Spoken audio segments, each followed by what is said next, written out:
ओम जय साईं राम।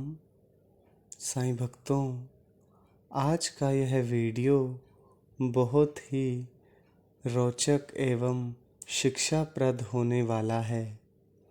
जैसा कि आप सब लोग जानते हैं कि साईं सच्चरित्र के हर अध्याय में हमें जो शिक्षाएं दी गई हैं उन्हें हमें अपने जीवन में धारण करना है।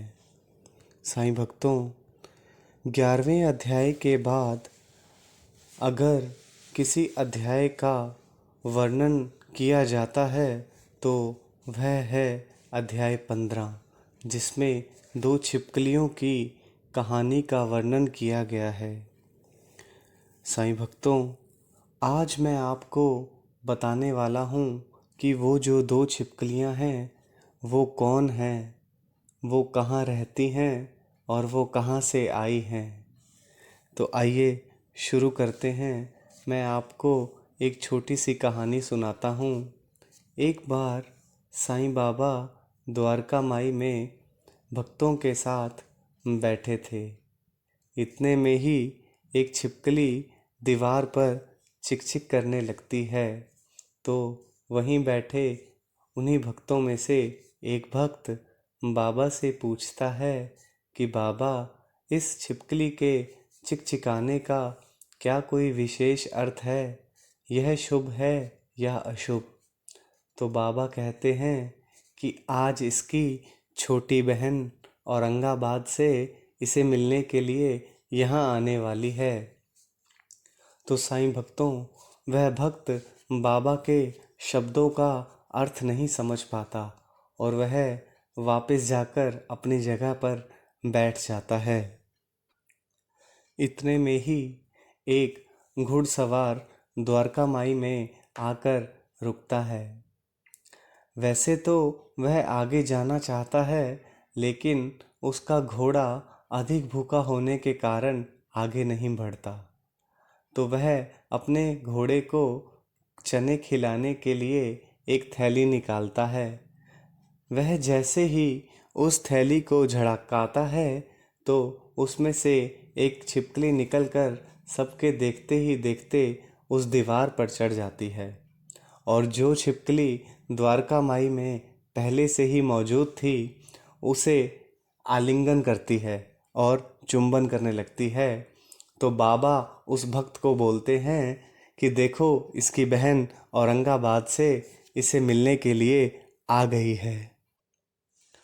साईं भक्तों, जैसा कि बड़े से बड़े सद्गुरु और ग्रंथ ये बात स्पष्ट रूप से बता चुके हैं कि 84 लाख योनियों में एक मानव जन्म ही सर्वश्रेष्ठ जन्म है।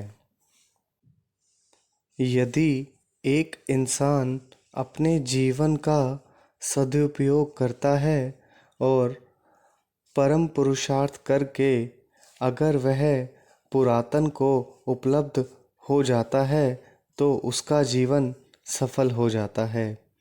जैसे कि सद्गुरु के हृदय की धड़कन कहती है, अगर वो उसके अनुरूप चल सके तो वह ब्रह्मा मार्ग के लायक हो जाता है। और ये सिर्फ मनुष्य जीवन में ही संभव है। साईं भक्तों, इस कहानी में दो छिपकलियां हैं। एक जो द्वारका माई में बाबा के साथ उनके सानिध्य में उनके दरबार में रहती है और दूसरी जो बाहर से आई है।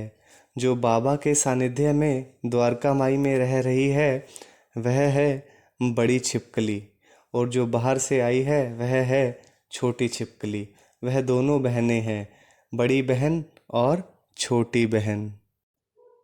साईं भक्तों, इन दो छिपकलियों में ही लीला का राज छुपा हुआ है। जैसा कि मैंने आपसे अभी बताया, जो द्वारका माई में रह रही है वह है बड़ी छिपकली, यानी कि वह है हमारी बुद्धि जो कि विवेक से भरी हुई है।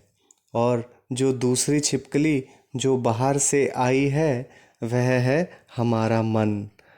सबसे बड़ा पुरुषार्थ है बुद्धि से मन की लड़ाई। यह जो कथा है वह भी इसी बात को बताती है कि बाबा के सानिध्य में रह करके बुद्धि को पहले रोशनी से भरो और फिर उस बुद्धि से मन पे काम करो।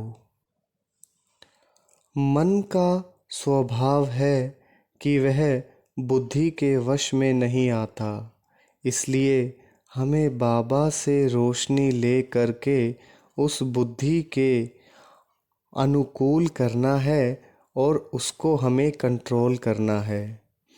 साईं भक्तों, जिस दिन ऐसा हो गया, समझो अगर भटकता हुआ मन बुद्धि के आगोश में आ जाए तो हमने मंजिल को प्राप्त कर लिया।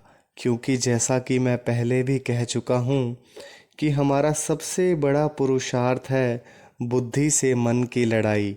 यानी कि हमें उस बुद्धि को इतना मजबूत करना है कि वो मन को कंट्रोल करे। बुद्धि से जब मन मिल जाता है तब आनंद ही आनंद होता है। साईं भक्तों, जैसा कि आप जानते हैं, सत चित आनंद, यह 3 शब्द हैं, सत, चित और आनंद। देखिए, द्वारका माई में जो छिपकली है वह सत स्वरूप बुद्धि है और जो बाहर से छोटी छिपकली आई है वह चित स्वरूप मन है। अगर सत का चित के साथ मिलन हो जाए तो आनंद ही आनंद हो जाता है। तो साईं भक्तों, हमने अपनी बुद्धि को इतना मजबूत करना है कि वो उस चित से, उस मन से मिल जाए और हमारा जीवन आनंदमय हो जाए। श्री सच्चिदानंद सद्गुरु साईनाथ महाराज की जय।